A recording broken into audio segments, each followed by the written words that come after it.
Boker Tov. I'm really happy to be here and honored to open Creative Mornings Tel Aviv. Woo! And thank you, lovely ladies, for inviting me. Really, I'm honored and so happy.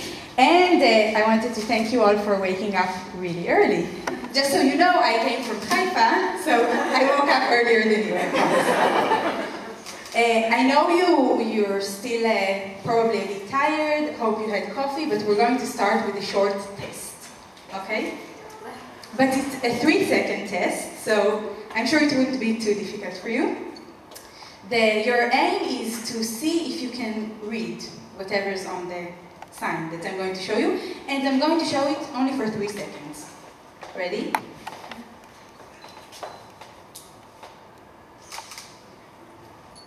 Could you read? Yes. Yes? What did he say? Okay, so I assume most people here read either the Hebrew or the English. I'll give you a quick snap of it. There are many other scripts on this nice, spontaneous sign that I found in Jerusalem. So we read best what we read most. And we read most comfortably and quickly the language that we're most familiar with. Okay, either Hebrew, English, Arabic, or there was even Korean in that sign. So whenever we're on the road, looking at road signage, especially here in Israel, every sign has 3 languages. So Hebrew, Arabic, and English, as we all know.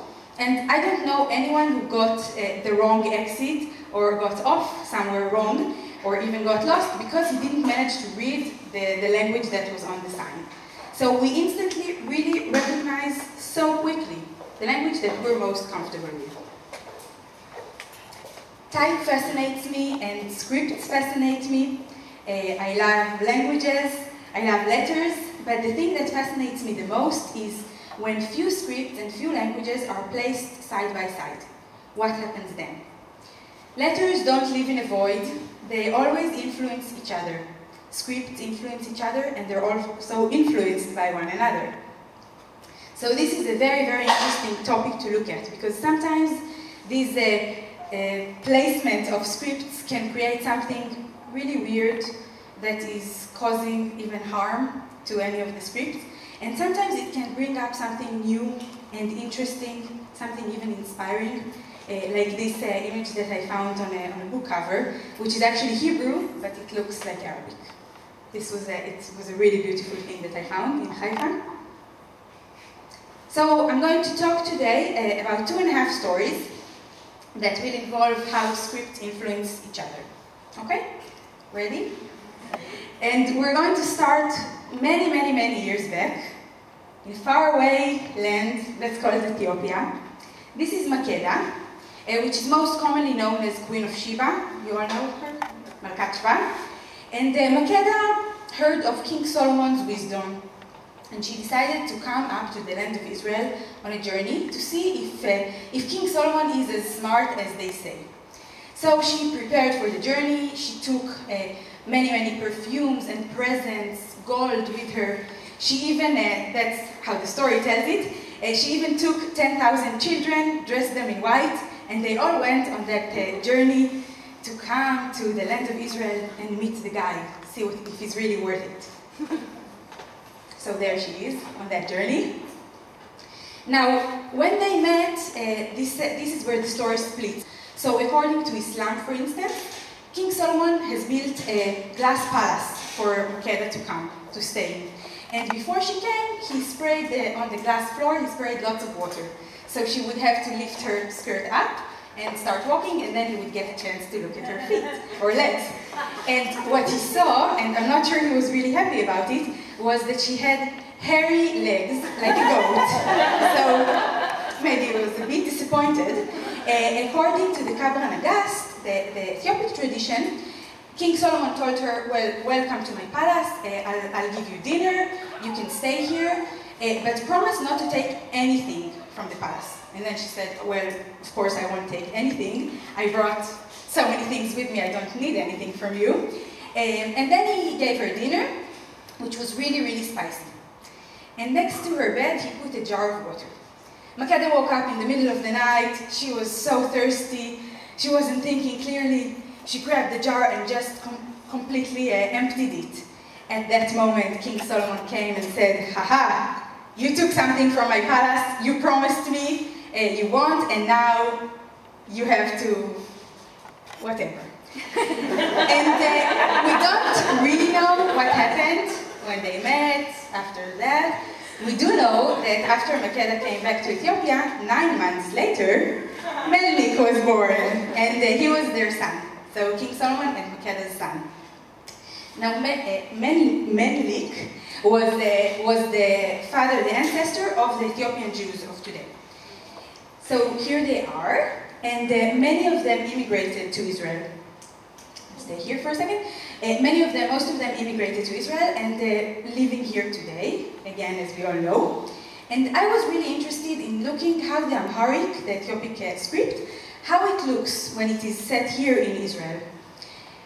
Most cases, it is set next to other scripts, so either English or Hebrew, sometimes even both.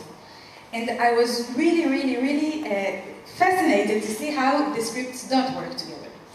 And then I said, okay, maybe this is just the case in Israel. I will take another look abroad. This is a photo that my friend took from Addis Ababa, from the airport. Hi, Lily. You can really see here, you don't have to be a type designer in order to see that the two scripts just don't match. The Amharic is very calligraphic, looks very handwritten, and the Latin, we all know this style, Helvetica style, is very clean, very cold, very modern. The two of them just don't work. But not only in airport, also in bilingual books, for instance. We have here a book in English and Amharic, and once again, this case happens.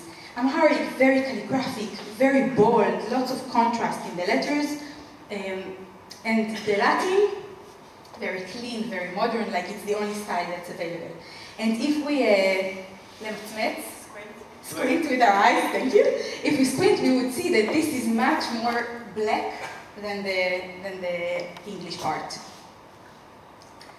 So I decided to take this up as a challenge when I was studying the MA in Reading University in typeface design, and try to design a typeface that would work well with Latin and all the Latin languages, Hebrew and Amharic, and make the typeface, the three scripts, just work like they should together. And I don't know Amharic, I don't know Ethiopic as well, and I started exploring some calligraphy, the way that Amharic is usually written, the way that traditionally it's written. So I was just drawing the shapes, learning how to really, really draw them properly, the way they're supposed to look. After that, I started being a bit more free and started to explore shapes, see how they work, see how much I can stretch this idea. And you can see that I was working with the Amharic letters, but each time I was adding a Hebrew letter next to it. The reason I started with the Amharic, because I felt that this is the script I'm the less familiar with, and maybe it would open my mind and I would have new ideas for the Hebrew and for the Latin. So each time I was trying to see if they can work together, how wide can it be, and I have some awful things here, awful examples, if I find this, such as this, or this, things that are really weird for the hey in Hebrew. I started saying that I don't know Amharic, and this is well, we don't have much time to discuss this, but it's always an interesting topic, how someone can design a script that they don't know, and they cannot read, and they don't really know if it works or not. So just to give the bottom line of this, yes, you can design a script if you don't know the language, but you do have to do a lot of research. And you have to look at things that were drawn before. You have to look at how it is used today in newspapers from Ethiopia. And you just have to do a lot of research and consult with natives. And not only just native people from Ethiopia, you also have to consult type designers that are natives from Ethiopia. So I had a lot of support for this project. And this is it's not ready yet, but this is what we have so far. The 3D script, it was called Makeda, and that's why I started with the topic. And I won't really go into depth about the process of it. I do want to tell you my concept for working with it. And we still didn't get to that point because it was very tricky how I can create them all to work in harmony and not try to match them. By trying to match them, I would fall into the trap of trying to force one script on the other, making it too Latinized, too Hebrewized, or too Amharicized. So it was a very interesting concept to work with. What I decided to do is to work in 2 levels. First of all, the macro level. When we're looking at typeset, it would be the same color. So if you squint with your eyes, you would see that the colors look very similar on the page.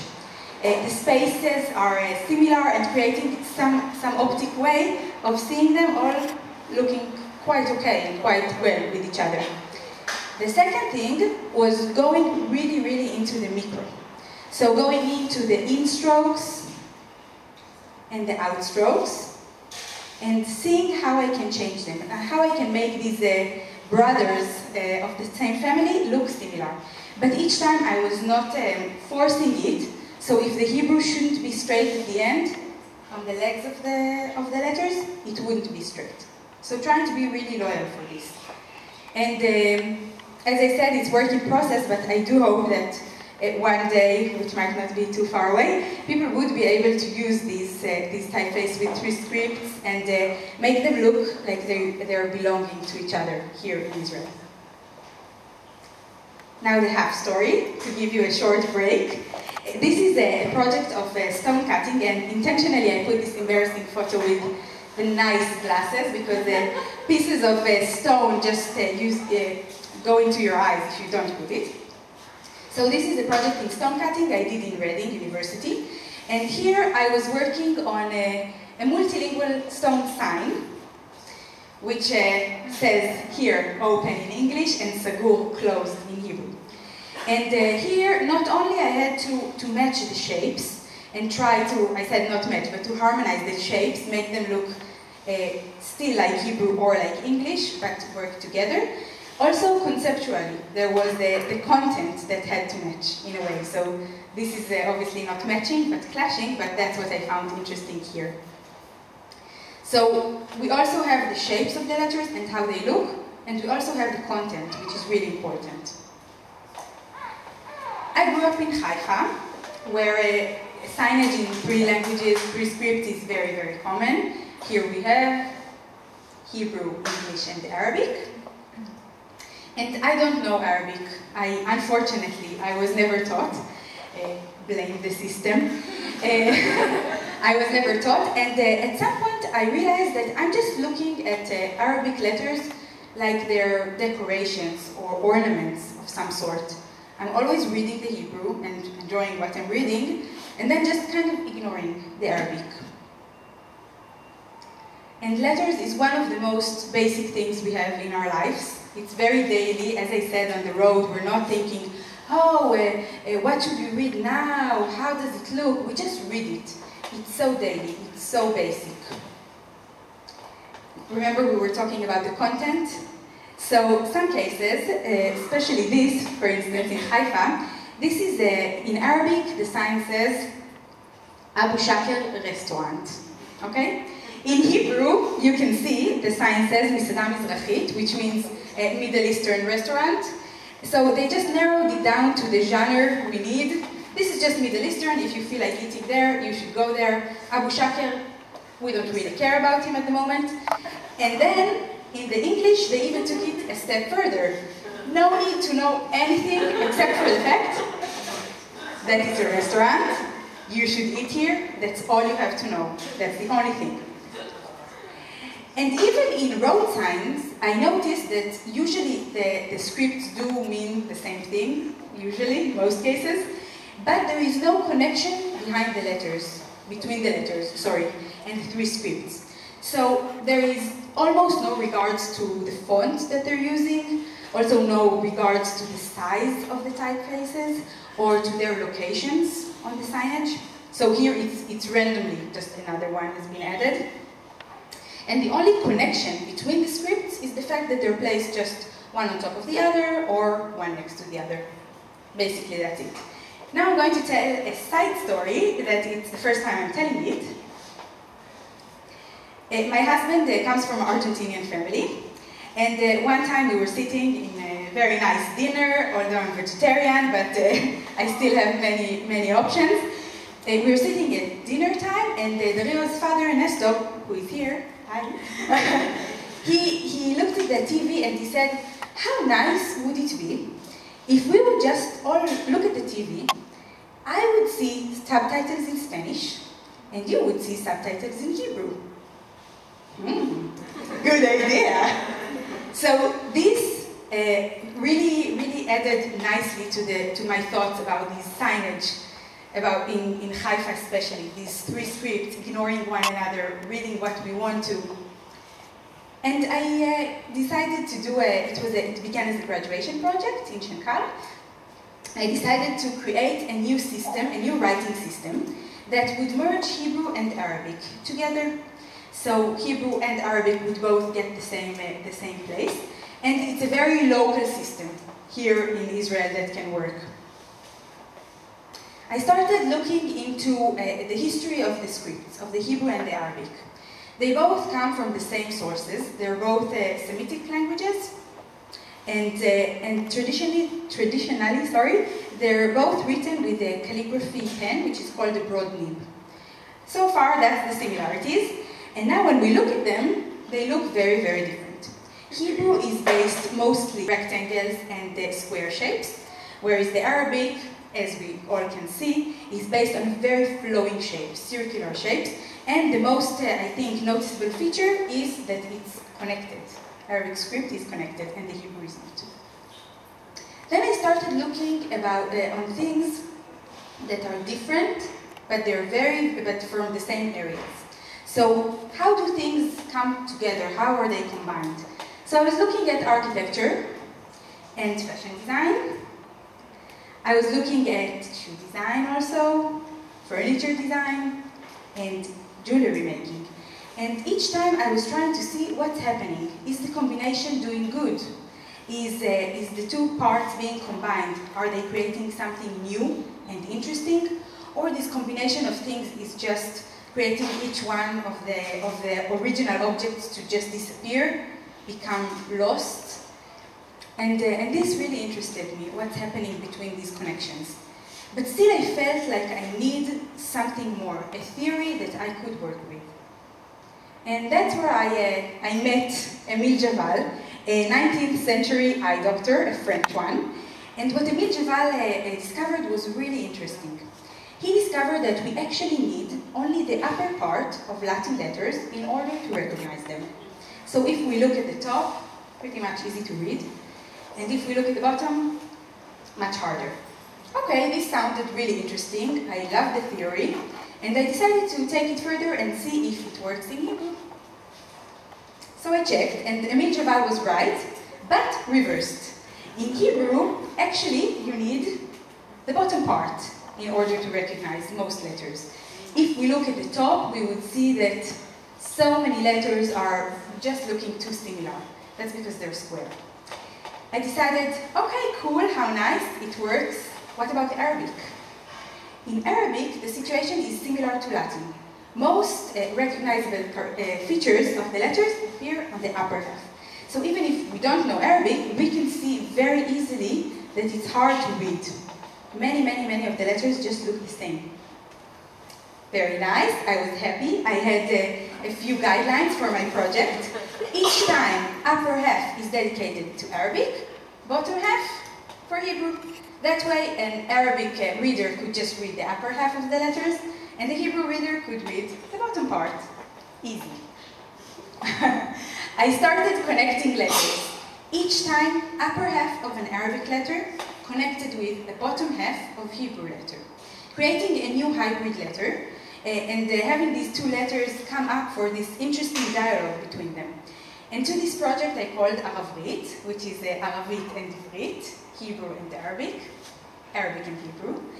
And very important to say that these combinations were not just a cut and paste solution. I didn't cut the letters, combine them, and that's it, I was done. So here I'm sharing with you a few options that I had, some of the dilemmas of how to connect it exactly. Where should the connection be? If I'm adding any features like this tiny deal to help make it seem like more of one letter, a harmonious one. And also very important, I had to have these letters seem legible enough. People had to be able to read them on both languages. This is my cue for a short clip.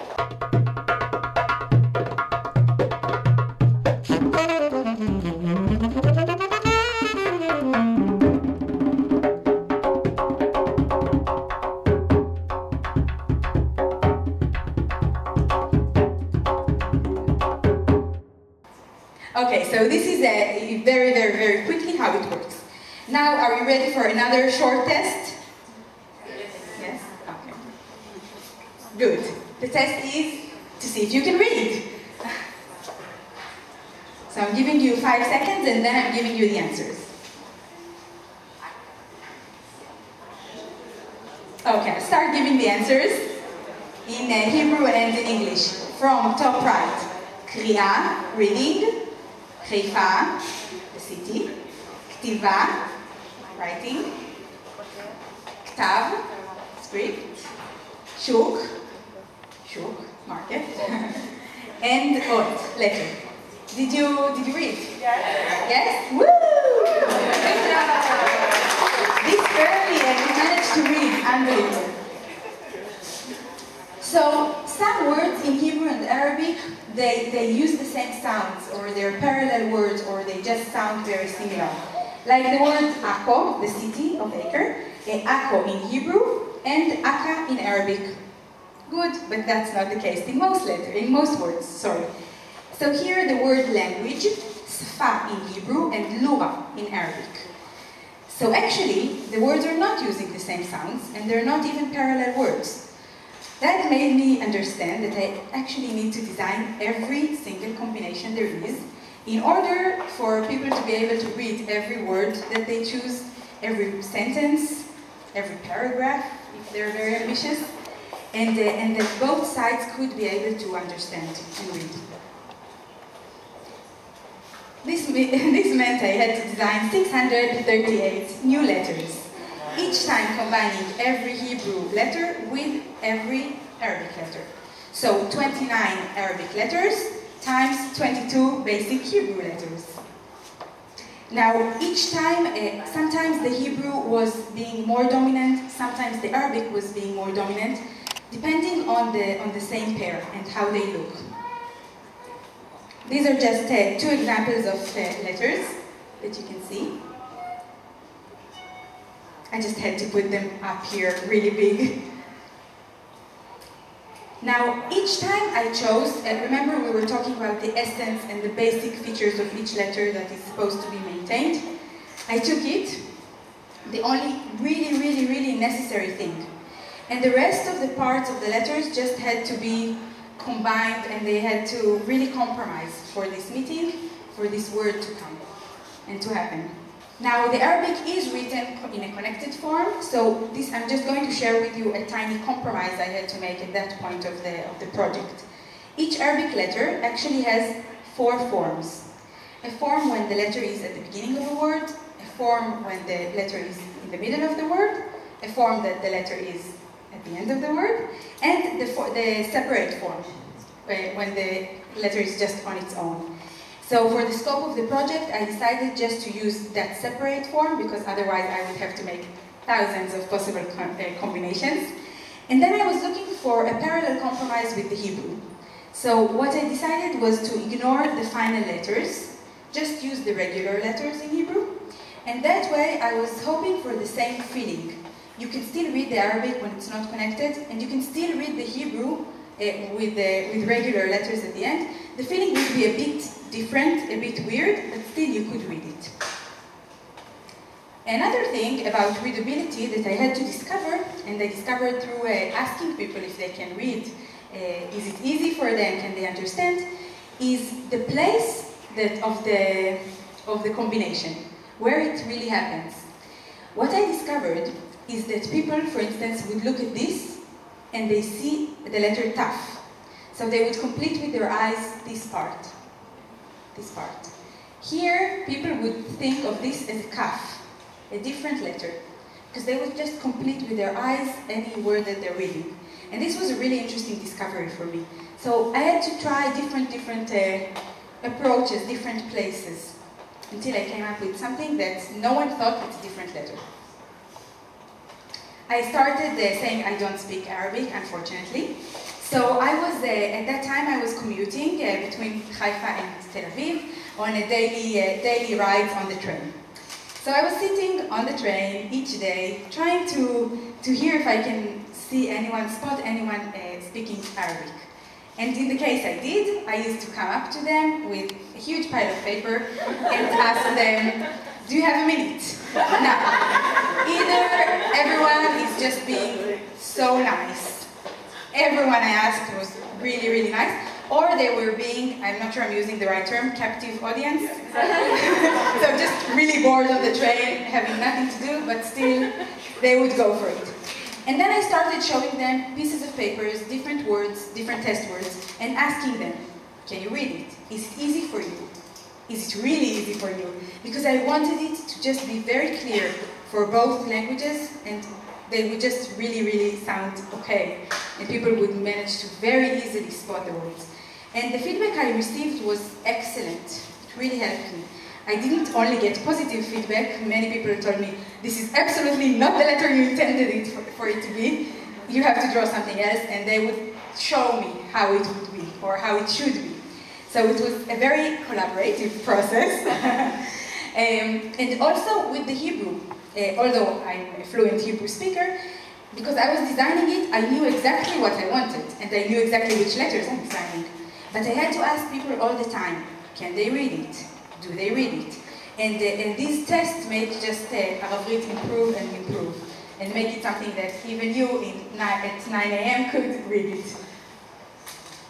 So this project brings up a lot of questions and a lot of thoughts, I'm sure. But the bottom line of it is that everyone could read the language that he or she chooses without ignoring the other one. And thank you for listening.